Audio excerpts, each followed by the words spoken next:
ہے صدا بھائی حسین، آج بھی زینب کی آتی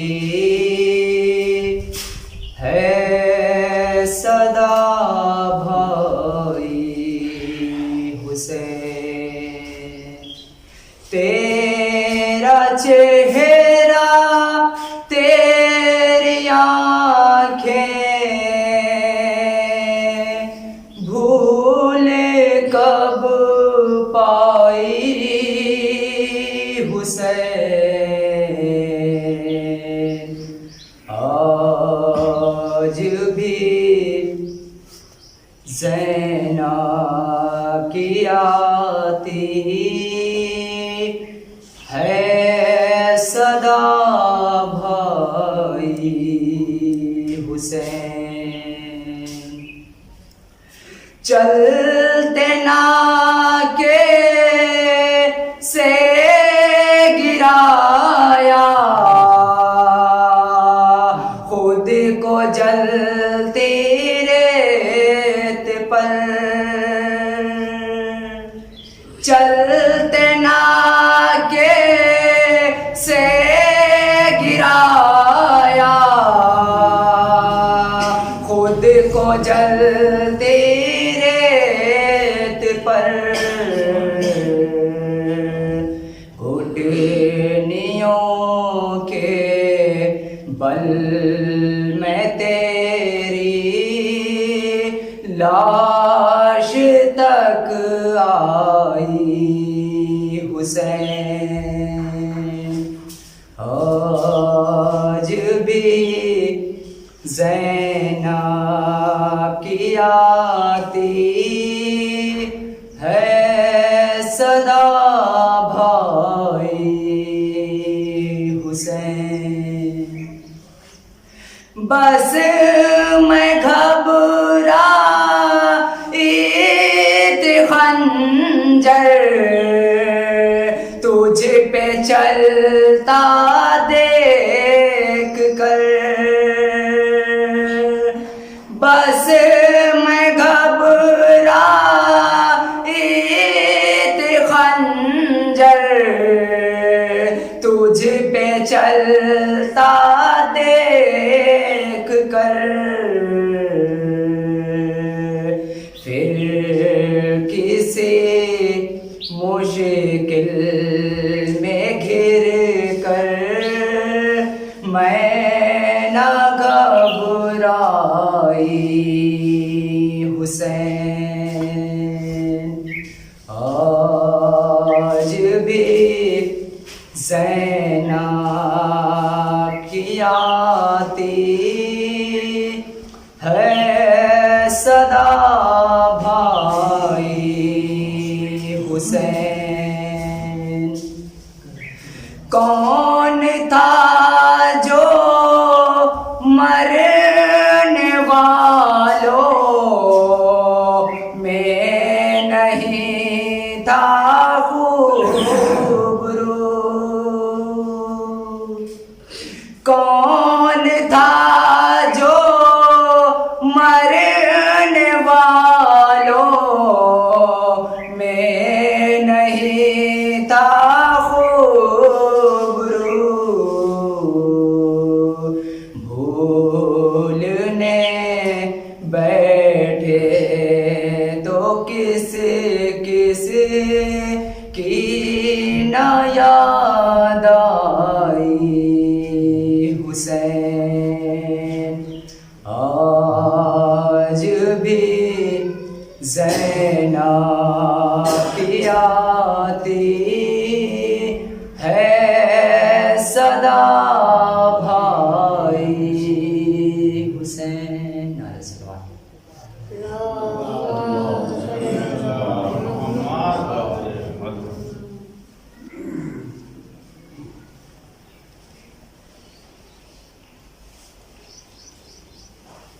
بہت بلند نعرہ صلوات۔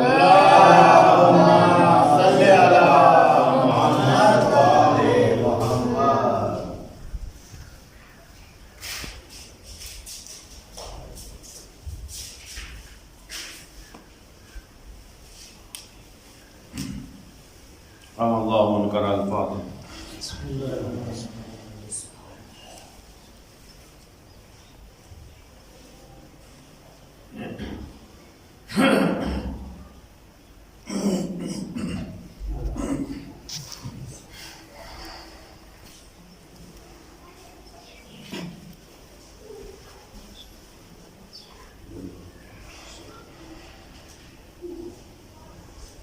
ماشاء اللہ لا قوة الا باللہ العلی العظیم. اعوذ باللہ من الشیطان الرجیم. بسم اللہ الرحمن الرحیم. الحمد للہ رب العالمین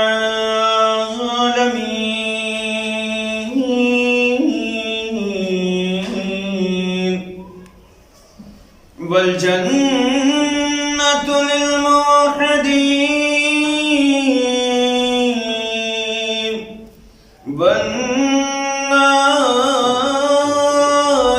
للعاصین والصلاة والسلام على أشرف الأنبياء والمرسلين وخاتم النبيين ومولانا مولى الثقلين جد الحسن والحسين بالقاسم محمد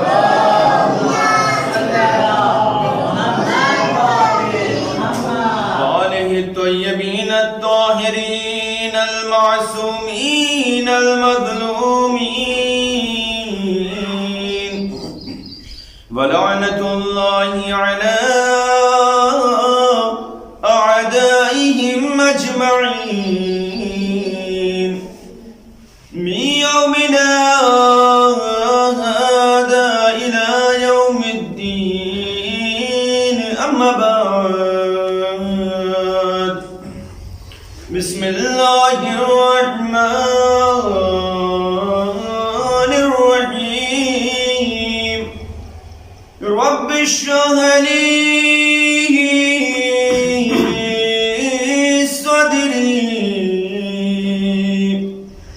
ويسر لي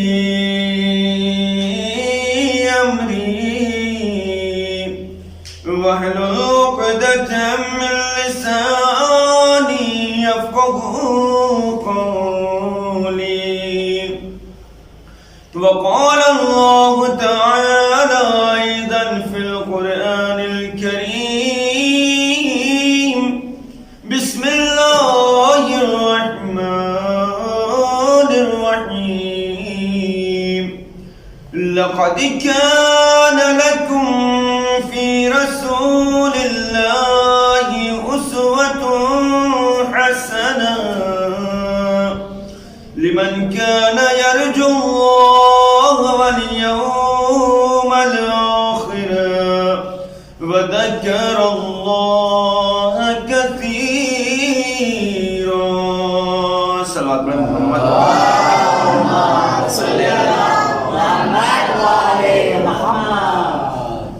ارباب دانش معزز سامعین کرام، میں نے جس آیہ مبارکہ کو اس عشرہ مجالس کے لیے سرنامہ سخن قرار دیا ہے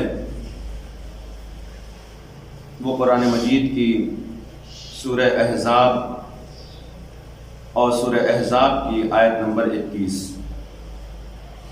جس میں خداوند عالم نے ارشاد فرمایا کہ لقد کان لکم فی رسول اللہ اسوۃ حسنہ، کہ بتحقیق تمہارے لیے اللہ کے رسول میں بہترین نمونہ موجود ہے، بہترین اسوہ حسنہ ہے.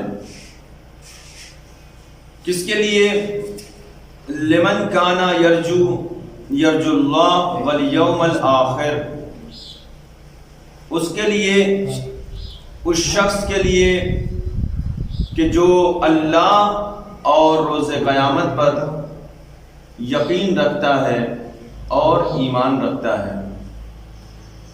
وذکر اللہ کثیرا، اور اللہ کا کثرت سے ذکر کرتا ہے.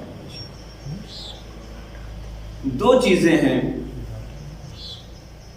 پروردگار عالم نے اسوہ حسنہ، نمونہ عمل پیغمبر اسلام کو قرار دیا کہ یہ تمہارے لیے، تم لوگوں کے لیے نمونہ عمل ہے. ان کی پوری زندگی کا ہر پہلو، زندگی کا ہر زاویہ تمہارے لیے نمونہ عمل ہے. یعنی کہ پیغمبر اسلام کی پوری حیات طیبہ ایک کامیاب زندگی کے لیے نمونہ عمل قرار پا رہا ہے. لیکن سوال یہ ہوتا ہے کہ خداوند عالم نے یہ حیات طیبہ کو، پیغمبر اسلام کی زندگی کو، خود پیغمبر اسلام کو اسوہ حسنہ اگر قرار دیا ہے تو کس کے لیے؟ خداوند عالم نے اسی آیہ مبارکہ میں آگے ارشاد فرمایا کہ اسوہ حسنہ ہے تم لوگوں کے لیے، لیکن کس کے لیے؟ خاص طور سے کون شامل ہے اس میں؟ پہلا گروہ وہ ہے کہ جو اللہ اور روز قیامت پر ایمان رکھتا ہو. بڑی توجہ چاہتا ہوں کہ اللہ اور روز قیامت پر ایمان رکھتا ہو، یہ پہلا گروہ ہے. یعنی کہ اگر کوئی شخص اللہ پر ایمان نہ رکھتا ہو، روز قیامت پر اس کا ایمان نہ ہو، اس کا یقین نہ رکھتا ہو، تو دوسروں کی زندگیاں، دوسروں کی چیزیں اس کے لیے آئیڈیل بن سکتی ہیں، اسوہ حسنہ قرار بن سکتی ہیں. لیکن پیغمبر اسلام کی حیات طیبہ اس شخص کے لیے کہ جو نہ خدا پر ایمان رکھتا ہو، نہ آخرت کا یقین رکھتا ہو، اس کے لیے نہ آئیڈیل بن سکتی ہے اور نہ ہی اسوہ حسنہ قرار پا سکتی ہے. تو اب ضرورت اس بات کی ہے، اگر کوئی شخص چاہتا ہے کہ پیغمبر اسلام کو اپنی زندگی کا آئیڈیل قرار دے، اسوہ حسنہ قرار دے، تو اب اس کے لیے ضروری ہے کہ وہ ہر لمحے، ہر موقع، ہر زمانے میں، ہر مکان پر، جس حالت میں بھی ہو، اسے خداوند عالم کی ذات مبارکہ پر کامل یقین اور بھروسہ ہونا چاہیے، اس پر ایمان ہونا چاہیے. اب اگر خدا پر ایمان نہیں ہے، دوسروں کے آگے ہاتھ پھیلا رہا ہے، تو پھر سمجھ لینا اس کا سلسلہ، اس کا تعلق کسی اور سے ہو سکتا ہے، رسول سے نہیں ہو سکتا ہے. صلوات پڑھے محمد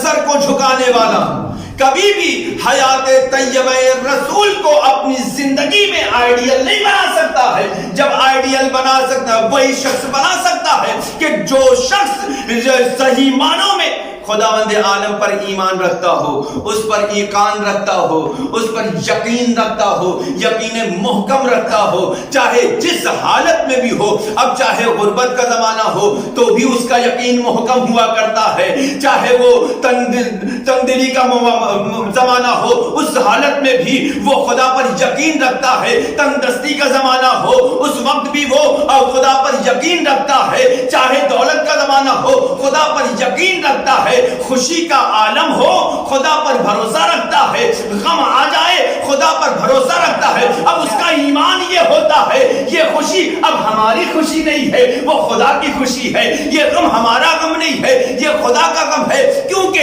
انسان کی زندگی کا اصل مقصد یہ ہوتا ہے کہ جو کام بھی وہ انجام دے رہا ہے وہ اپنی خوشنودی کے لیے نہیں، لوگوں کو دکھانے کے لیے نہیں، تو لوگوں کی واہوائی کے لیے نہیں، بلکہ جو کام بھی اس نے انجام دیا ہے وہ خدا کی خوشنودی کے لیے ہے، اس کی معرفت کے لیے ہے، اس کی رضا کے لیے ہے۔ اب جو کام بھی خدا کی رضا کے لیے ہوگا، خدا کی خوشنودی کے لیے ہوگا، اس کام میں برکت پائی جائے گی۔ اب اگر اس کام میں خدا کی خوشنودی شامل حال نہ ہو تو اس میں برکت نہیں ہو سکتی۔ صلوات پڑھے محمد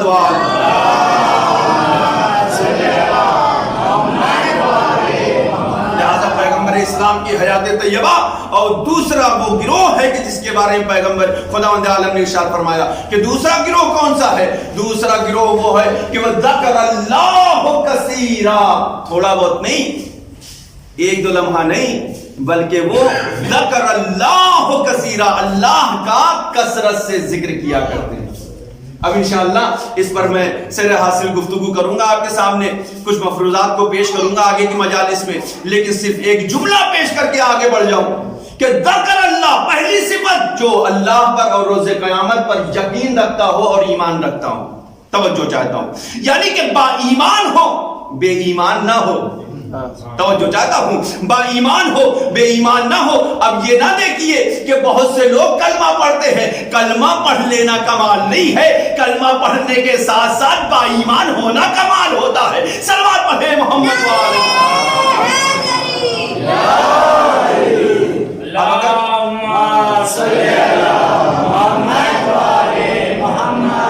اب اگر ہمارے درمیان بے ایمانی پائی جائے، خیانت پائی جائے، اب آپ لوگ ماشاءاللہ مجھ سے بہت زیادہ بہتر ہیں، میں خود اپنی مثال دوں کہ میں خود خیانت کار ہو جاؤں، بے ایمان ہو جاؤں، تو ظاہری طور پر میرے سر پہ امامہ تو دیکھ رہے ہیں، آپ ابا کبا میں دیکھ رہے ہیں، ظاہری طور پہ آپ مولانا کہہ کے پکار سکتے ہیں، لیکن باطنی طور پر میرا ایمان ثابت نہیں ہے، بے ایمانی کا لیبل لگ چکا ہے، کیونکہ میں بے ایمانی کر رہا ہوں، میرا ایمان خدا پر نہیں رہ گیا، خدا پر بھروسہ نہیں ہے، یقین نہیں ہے۔ صرف کلمہ دہرا لینے سے انسان مسلمان نہیں ہو جاتا ہے، کلمے کو دل میں اتار لینے سے مسلمان ہوتا ہے۔ صلوات پڑھے محمد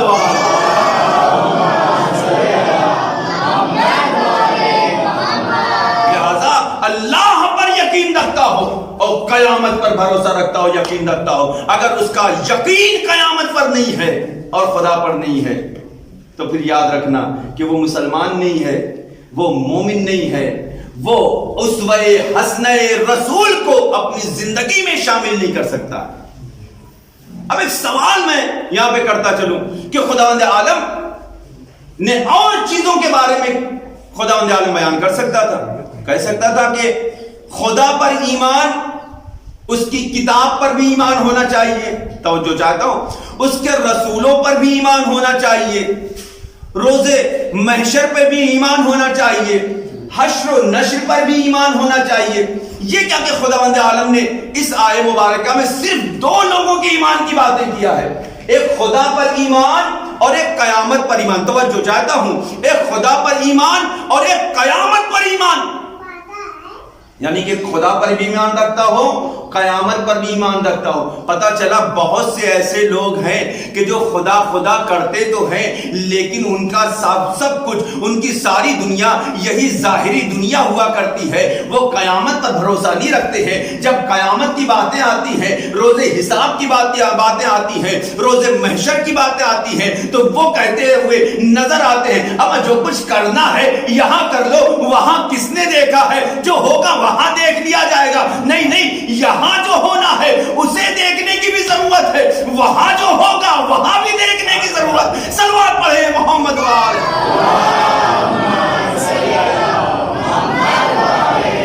اچھا، روزے قیامت ہی کیوں؟ خداوند عالم کچھ اور بھی کہہ سکتا تھا، کسی اور کے ایمان کی باتیں بھی کر سکتا تھا، لیکن مفسرین کہتے ہیں اس کی وجہ یہ ہے کہ خدا پر ایمان رکھنے والا کبھی ہو ہی نہیں سکتا کہ اس کا ایمان قیامت پر نہ ہو۔ توجہ چاہتا ہوں، قیامت پر نہ ہو۔ اب جب قیامت پر ایمان ہوگا، توجہ چاہتا ہوں، قیامت تو پھر یہ ایمان بھی ہوگا چاہے جتنا ظلم کر لیا جائے، چاہے جتنا ستا لیا جائے، چاہے جتنا پریشان کر لیا جائے، تم نے آج پریشان کر لیا ہے، تم نے آج ظلم کیا ہے، تم نے آج گھروں کو مسمار کیا ہے، تم نے آج لوگوں کے خون کو بہایا ہے، تم نے آج تہے تیغ کیا ہے، لوگوں کی جانوں سے کھلواڑ کیا ہے، لوگوں کو قتل کیا ہے، ناحق قتل کیا ہے، لیکن ایک دن وہ آئے گا جب خدا کا دن بھی ہوگا، اور جو خدا کا ماننے والا ہوگا وہ دن اس کا ہوگا۔ اس دن کسی کا نہ چلنے والی ہے، صرف خدا کی حکومت ہوگی، خدا کے چاہنے والوں کی حکومت ہوگی۔ خدا دیکھ کر مسکرا رہا ہوگا اور اس کے بندے فیصلہ کر رہے ہوں گے۔ صلوات پڑھے محمد وال۔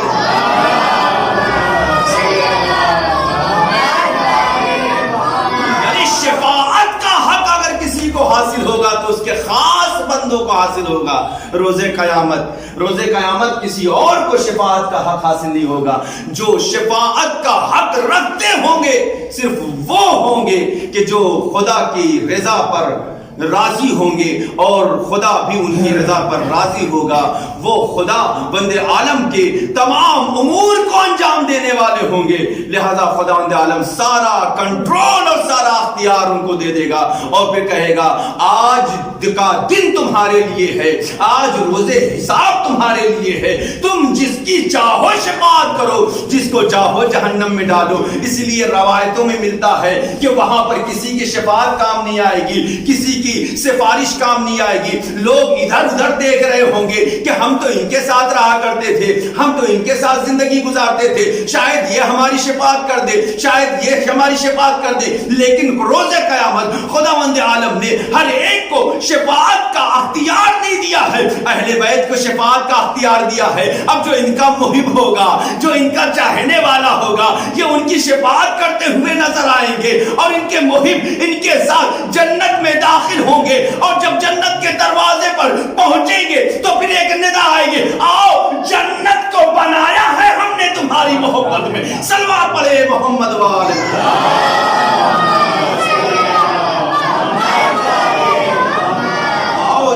ہم نے بنایا ہی ہے تمہاری محبت میں اور تمہارے دوستوں، تمہارے محبوں کے لیے۔ یہ جنت صرف اس کے لیے ہے کہ جو اہل بیت کا چاہنے والا ہے۔ اور پھر دوسرے مقام پر خداوند عالم ارشاد فرماتا ہے ذکر اللہ کثیرا۔ جانتے ہو اسوہ حسنہ رسول اس کی زندگی میں صرف شامل ہو سکتا ہے کہ جو ذکر اللہ کثیرا، کہ خداوند عالم کا کثرت سے ذکر کرتا ہو، تھوڑا بہت ذکر نہیں، کثرت سے ذکر کرتا ہو، بے شمار ذکر کرتا ہو۔ جو اللہ کا کثرت سے ذکر کرتا ہو وہی شخص با ایمان ہوگا، وہی صاحب ایمان ہوگا، اور جو صاحب ایمان ہوگا وہی اسوہ رسول کو اختیار کر سکتا ہے۔ اس کی زندگی میں اسوہ رسول آ سکتی ہے، وہی اپنی زندگی میں کو رسول اسلام کا آئیڈیل قرار دے سکتا ہے کہ وہ آئیڈیل رسول اسلام ہوں گے، اور اس کی حیات ہوگی، اس کی زندگی ہوگی، جس کی زندگی کا آئیڈیل پیغمبر اسلام کی ذات مبارکہ ہو۔ پھر اس کی زندگی میں کہیں سے کوئی کمی اور نقص واقع نہیں ہو سکتا ہے۔ جب بھی وہ نظر آئے گا تو کامل انسان کی صورت میں نظر آئے گا۔ یہی وجہ ہے روایتوں میں ملتا ہے کہ تم کو جینے کا حق ہے اگر تو پھر کامل انسان بن کے رہو، پس تو ذلیل انسان کے رہنے کی اجازت نہیں ہے۔ سلوات پڑھے محمد وآلہ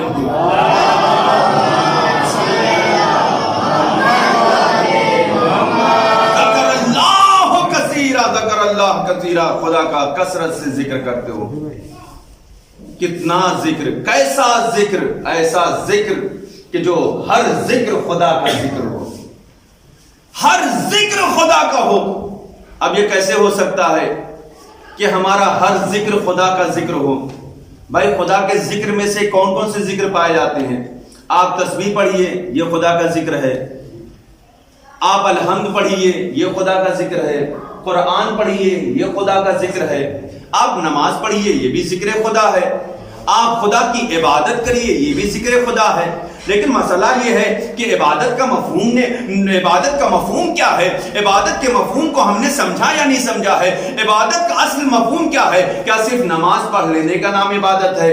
کیا صرف روزہ رکھ لینے کا نام عبادت ہے؟ کیا حج کر لینے کا نام عبادت ہے؟ کیا قرآن کی تلاوت کر لینے کا نام عبادت ہے؟ نہیں عزیزوں، تلاوت اگر جو عبادت صرف اسی تک محدود رہ جائے تو پھر عبادت مسجدوں تک محدود رہے گی، عبادت صرف خانہ کعبہ تک محدود رہے گی۔ لیکن عبادت کا مفہوم صرف یہ نہیں ہے، عبادت اسے کہا جاتا ہے کہ جس کام میں خدا کی رضا پائی جاتی ہو، جو کام بھی انسان خدا کی خوشنودی کے لیے انجام دے، ہر وہ کام عبادت ہے۔ اب اگر ہم راستے پر چل رہے ہیں خدا کی خوشنودی کے لیے تو یہ عبادت ہے، کسی سے گفتگو کر رہے ہیں خدا کی خوشنودی کے لیے تو یہ عبادت ہے، اور اگر ہم نے کسی کی مدد کیا ہے خدا کی رضایت کے لیے، اس کی خوشنودی کے لیے تو یہ عبادت ہے۔ اور جب یہ ساری چیزیں عبادتیں ہیں تو یہی تو ذکر خدا ہے، یہی تو ذکر الہی ہے۔ جتنا بھی ہم لوگوں کے کام آتے جائیں گے وہ ذکر الہی میں تبدیل ہوتا چلا جائے گا۔ اب اللہ اکبر پڑھنے کی ضرورت نہیں ہے، آپ نے احوال کرسی کر لیا، یہی ذکر خدا ہو گیا۔ کسی کے معلوم حالت کو معلوم کر لیا، یہی ذکر خدا ہو گیا۔ کسی کی خیریت معلوم کر لیا، یہی ذکر خدا ہو گیا۔ اور خدا کہتا اصل عبادت یہی ذکر ہے جو مجھے بھی پسند ہے، میرے رسول کو بھی پسند ہے۔ صلوات پڑھے محمد۔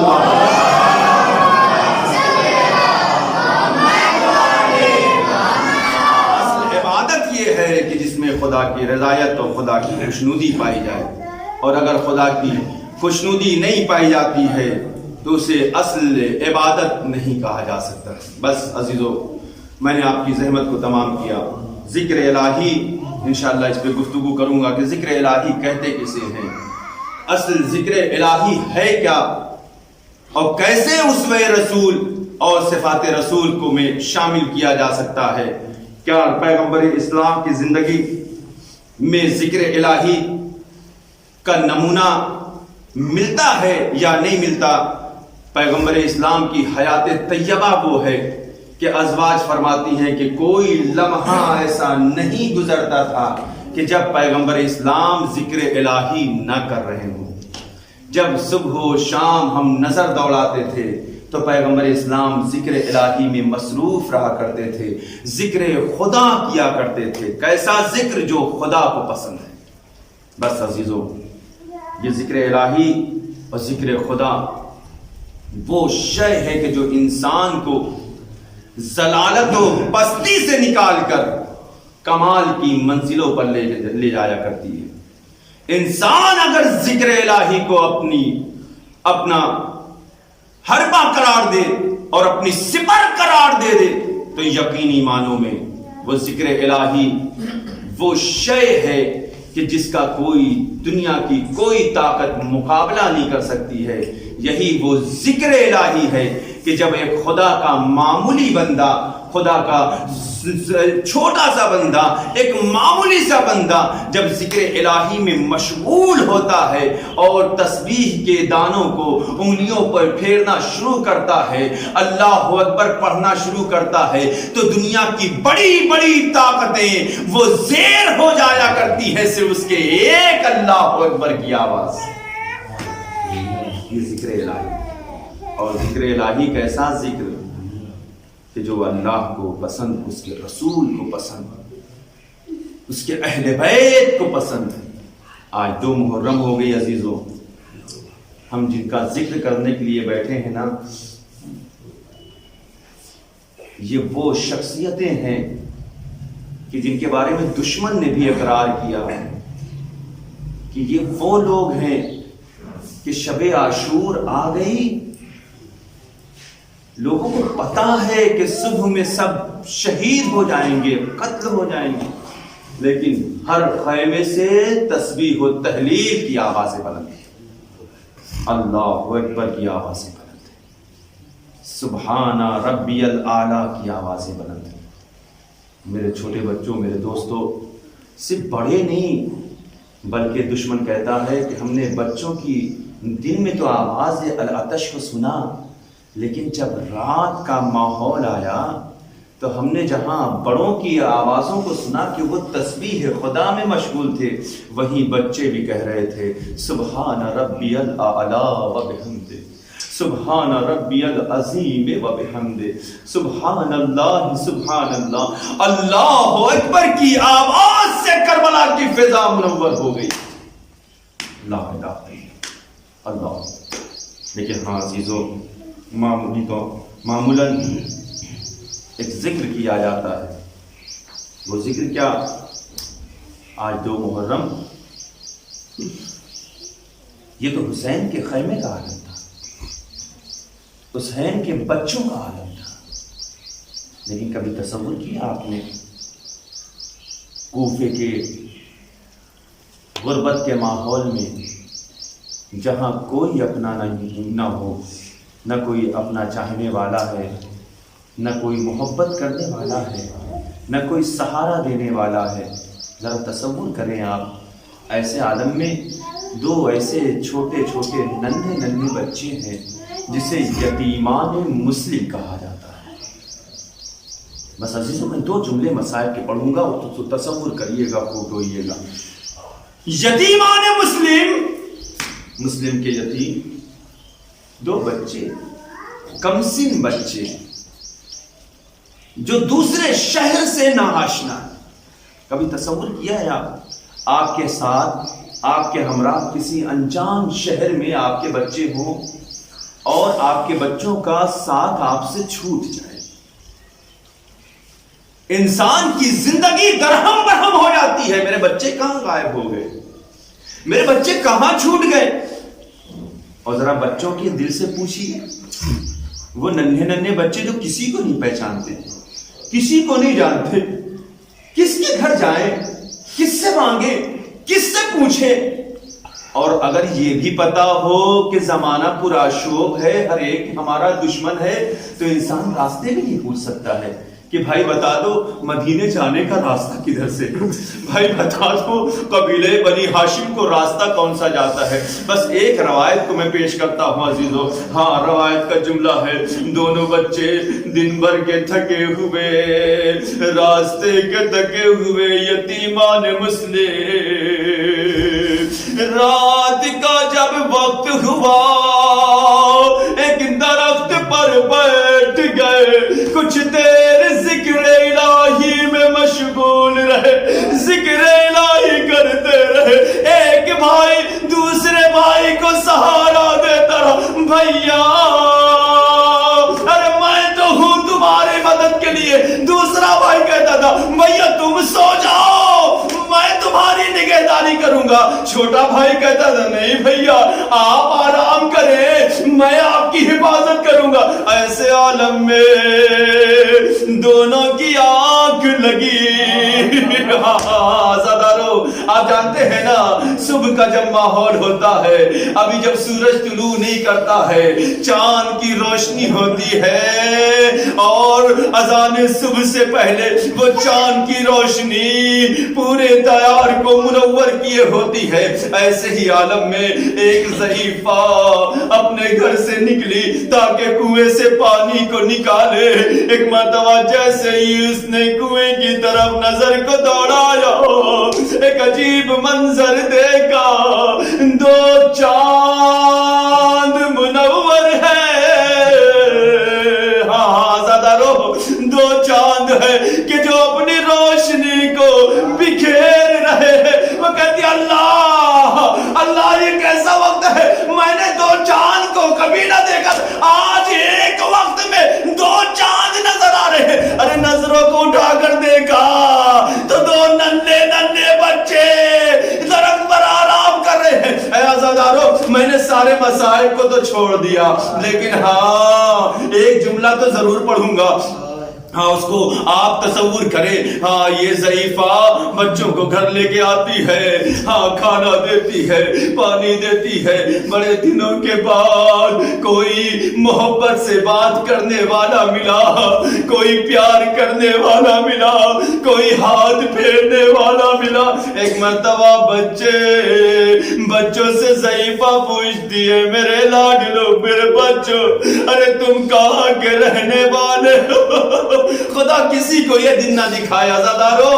ہاں جب غربت میں رہا کرے نا اور جب راستوں کی پریشانیاں ہوا کرے نا مسلم کے یتیم بچوں کا واسطہ دے دیا کرو. ہاں جتنے بھی بچے ہیں. ہاں عزادارو ایک مرتبہ اس نے جب تیمارداری کیا اور پوچھنا شروع کیا, یہ ایک بھائی دوسرے بھائی کے منہ کو دیکھتا ہے, دوسرا بھائی دوسرے بھائی کے چہرے کو دیکھتا ہے. وہ کہتے ہیں زمانہ پورا شوب ہے, میرا بابا مجھ سے چھوٹ گیا, ہم یتیمان مسلم ہیں, علی کے گھرانے کے بچے. ہاں جزاکم ربکم خیر الجزا. اب نہیں پتا عزادارو روایت آگے کیا بیان کرتی ہے, لیکن ہاں اتنا ہوا بچے گھر میں آرام کر رہے تھے, اتنے میں ملعون گھر میں وارد ہوتا ہے, اور وارد ہونے کے بعد ان بچوں کو کے اوپر نظر پڑتی ہے. بچوں کو اٹھایا, اپنے ہاتھوں سے زلفوں کو پکڑا, ارے کھینچتا ہوا دریا کے کنارے لے کر آیا. اے عزادارو تلوار نکالتا ہے, ایک مرتبہ چاہتا ہے کہ دونوں بھائیوں کو قتل کرے. ہاں ایک مرتبہ بڑا بھائی کہتا ہے کہ پہلے مجھے قتل کرو چونکہ میں بڑا ہوں. چھوٹا بھائی کہتا ہے نہیں جا ظالم, پہلے مجھے قتل کر, میرا بڑا بھائی ہے, میں اس کی حفاظت کرنا چاہتا ہوں. بس جزاکم ربکم خیر الجزا. عزادارو ابھی اسی ماحول میں تھے, ظالم کی تلوار چلی, ایک بھائی شہید ہوا, دوسرے بھائی کو شہید کیا. اب یہ منظر کو آسمان نے بھی دیکھا, زمین نے بھی دیکھا. جیسے ہی دونوں کے لاشوں کو دریا میں پھینکا, ارے دریا میں دونوں بھائی ایک دوسرے سے مل گئے. ایک آواز آئی ہوگی وہاں مصیبت جزاکم ربکم خیر الجزا. عزادارو ہاں تصور شرط ہے عزادارو, بس آخری جملہ پڑھ رہا ہوں. ایک مرتبہ جلاد نے دونوں بچوں کے ننھے بچوں کے سروں کو لیا, اور سروں کو لینے کے بعد ابن زیاد کے پاس آتا ہے. ابن زیاد نے پوچھا یہ کیا لے کر آئے ہو؟ جلاد کہتا ہے ظالم ابن زیاد تو نے بچوں کو مانگا تھا. ابن زیاد جگہ سے کھڑا ہوتا ہے, کہتا ہے تجھے شرم نہیں آئی؟ یہ چاند سے ٹکڑے, یہ چاند سے چہرے, ارے تجھے درد محسوس نہیں ہوا جب تو نے ان کو قتل کیا تھا؟ ارے میں نے تجھے قتل کرنے کے لیے نہیں کہا تھا, زندہ لانے کے لیے کہا تھا. میں کہوں گا اے بچوں, مسلم کے بچوں کے سر کو دیکھ کر ارے ایک ظالم کا دل جب بھر آ سکتا ہے. ذرا کوئی رباب کے دل سے پوچھے کہ جب عصر عاشور ارے ظالم نے علی اصغر کے جنازے کو زمین سے نکالا ہوگا, بے دردی سے علی اصغر کے سر کو جسم سے جدا کیا ہوگا, ایک ماں کھڑی دیکھتی رہی, آواز دیتی رہی, اے ظالم میرا بچہ علی اصغر, انا للہ و انا الیہ راجعون, رضا بقضائہ و تسلیما لامر یا اللہ یا اللہ یا اللہ یا حمید یا محمود بحق محمد یا علا بحق علی یا فاتر بحق فاطمہ یا محسن بحق الحسن یا قدیم الاحسان بحق الحسین لا تشان وبحق الأئمة التسعة الطاهرين من ذرية الحسين عليهم الصلاة والسلام. بار الہ بحق چہردہ معصومین علیہ الصلاة والسلام. تمام تر مومنین و مومنات کی مشکلات و پریشانیوں کو دور فرما۔ اے میرے اللہ ہماری اس نیک عبادت کو قبول فرما۔ اے میرے خدا ہماری ان مجالس اعضاء کو امام عصر کی خدمت میں بہترین پرسہ و تعزیت قرار فرما۔ اے میرے اللہ تجھے واسطہ اہل بیت اطہار علیہ السلام کا ہم میں جو مریض ہیں انہیں شفائے کامل و عاجل عنایت فرما۔ میرے خدا دنیا میں امن و امان قائم فرما۔ عالم انسانیت کو اس وبا، اس بلا، اس بیماری، اس مرض سے نجات عنایت فرما۔ جہاں کہیں بھی شیعان حیدر کرار ان کی جان مال عزت و آبرو ان کی ناموس اور بچوں کی حفاظت فرما۔ اے میرے اللہ تو نے وعدہ کر رکھا ہے اپنے اس وعدے کو وفا کرتے ہوئے منتقم خون حسینی یوسف زہرا فرزند زہرا امام عصر ارواحنا لہ الفدا کے ظہور پر نور میں تعجیل فرما اور ہم سب کو ان کے اعوان و انصار میں شمار فرما۔ ربنا تقبل منا انک انت السمیع العلیم۔